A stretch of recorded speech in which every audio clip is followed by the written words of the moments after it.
मित्रों, हस्तरेखा विज्ञान सामान्य परिचय का जो 9वां अध्याय है, इसमें हम हृदय रेखा की बात करेंगे। हमारे हाथ में मस्तिष्क रेखा, जीवन रेखा, इसके बाद सबसे महत्वपूर्ण तीसरी रेखा जो होती है, वो व्यक्ति की हृदय रेखा कहलाती है। अब हृदय रेखा का उद्गम स्थान कहाँ पर होता है, इसके बारे में हम जानते हैं कि सामान्यतः हृदय रेखा का उद्गम जो स्थल होता है, वो बुध पर्वत के नीचे से प्रारंभ होकर के गुरु पर्वत या शनि पर्वत के बीच में आकर के जो रेखा इस प्रकार से समाप्त हो, वो व्यक्ति की हृदय रेखा कहलाती है। हृदय रेखा के द्वारा हम व्यक्ति के मन में उठने वाले जो विचार हैं, उसके बारे में हम जान पाते हैं।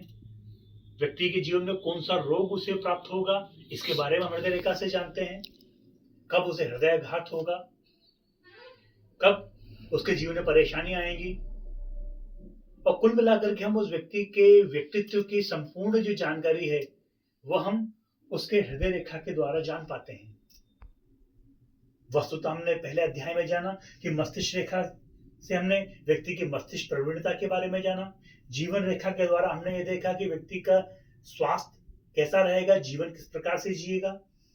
पर हृदय रेखा से हम व्यक्ति के शारीरिक और हृदय में, अर्थात व्यक्ति के जो अंतःमन में क्या विचार चल रहे हैं, वो सामने वाले व्यक्ति के बारे में क्या विचार रखता है, उस व्यक्ति की वस्तुतः जो जानकारी हमको प्राप्त होती है, वो व्यक्ति के हृदय रेखा द्वारा हमको प्राप्त होती है। अब हृदय रेखा का सबसे सुंदर जो स्वरूप होता है, वो होता है कि वो बुध पर्वत के नीचे से प्रारंभ हो और पूरे तीनों पर्वतों को घेरती हुई, अर्थात बुध, सूर्य और शनि पर्वत को घेरती हुई आगे आकर के गुरु पर्वत पर जो रेखा निश्चल हो, कहीं उसमें कोई कट ना हो, गुलाबी रंग लिए हुए हो, ऐसा व्यक्ति अपने जीवन काल में सबके लिए सहानुभूति रखता है, उच्च कोटि का दार्शनिक होता है, चिंतक होता है, विश्वास पात्र व्यक्ति अपने जीवन काल में होता है। ऐसा व्यक्ति कभी किसी को धोखा नहीं देता है, छल कपट इत्यादि से रहित ऐसा व्यक्ति होता है। ऐसे व्यक्ति अपने जीवन काल में बहुत सम्मानित होते हैं।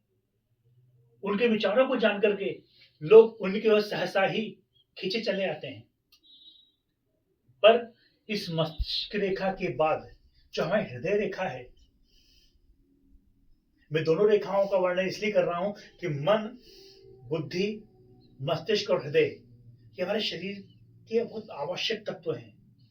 तो मस्तिष्क रेखा यदि अच्छी स्थिति में हो, शुद्ध अवस्था में हो, जीवन रेखा भी स्वस्थ हो, साथ में यदि हृदय रेखा पूर्ण गोलाई लिए हुए हो, तो ऐसा व्यक्ति बहुत ही चतुर, चालाक, दूसरों का सम्मान करने वाला, कठिन परिस्थितियों में भी जूझने वाला और बुरी संगतों से दूर रहने वाला ऐसा व्यक्ति प्रायः देखा जाता है।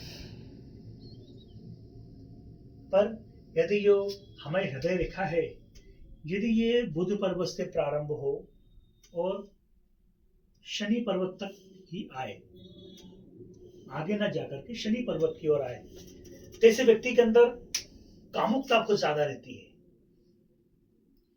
अपनी स्त्री के अलावा दूसरी स्त्रियों की ओर सहसा ही वो आकर्षित हो जाता है और ऐसे व्यर्थ कामों में पड़ करके अपने जीवन को नष्ट करता है।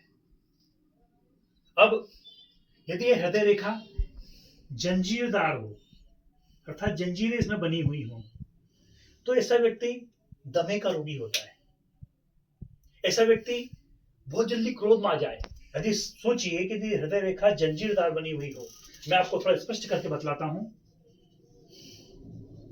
कि हमारे हाथ में जो हृदय रेखा है, वो इस प्रकार से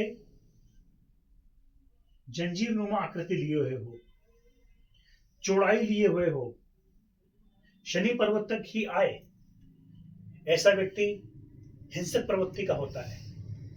ऐसे व्यक्ति यदि मस्तिष्क रेखा शुद्ध भी हो, जीवन रेखा स्वस्थ भी हो, तब भी ऐसा व्यक्ति यकायक ही हिंसक हो जाता है। उसे स्वयं ध्यान नहीं रहता है कि वो सामने जो व्यक्ति है उससे क्या बोल रहा है, तो उसका जो वास्तविक जो उसके जीवन का पटाक्षेप है, वो उसके जीवन में उसका होता है। अर्थात इस प्रकार की जंजीरदार यदि हृदय रेखा है, मस्तिष्क रेखा स्वस्थ भी है, तब भी इसे दुर्योग ही माना जाएगा। ऐसा व्यक्ति हिंसक होने के साथ साथ रोगी भी होता है और अपने जीवन में विभिन्न प्रकार के कष्ट इत्यादि को प्राप्त करता है। अब जो हमारे हाथ में हृदय रेखा है, यदि टूट टूट करके बनी हुई हो, अर्थात इस प्रकार के टूट टूट करके हृदय रेखा बनी हो, तो ऐसा व्यक्ति अपने जीवन काल के जिस हिस्से में भी हृदय रेखा टूट रही है, उस स्थिति में मृगी का रोगी होता है, दमे का रोगी होता है, और ऐसे व्यक्ति के जीवन काल में, जिसे हम बुखार कहते हैं, वो पूरे जीवन काल में उसका बना रहता है। इस प्रकार हमने हृदय रेखा के बारे में कुछ महत्वपूर्ण योगों के बारे में जाना। आने वाला जो हमारा अध्याय है, इसमें हम हृदय रेखा के बारे में विस्तृत चर्चा हम करेंगे। तब तक के लिए जय श्री राम।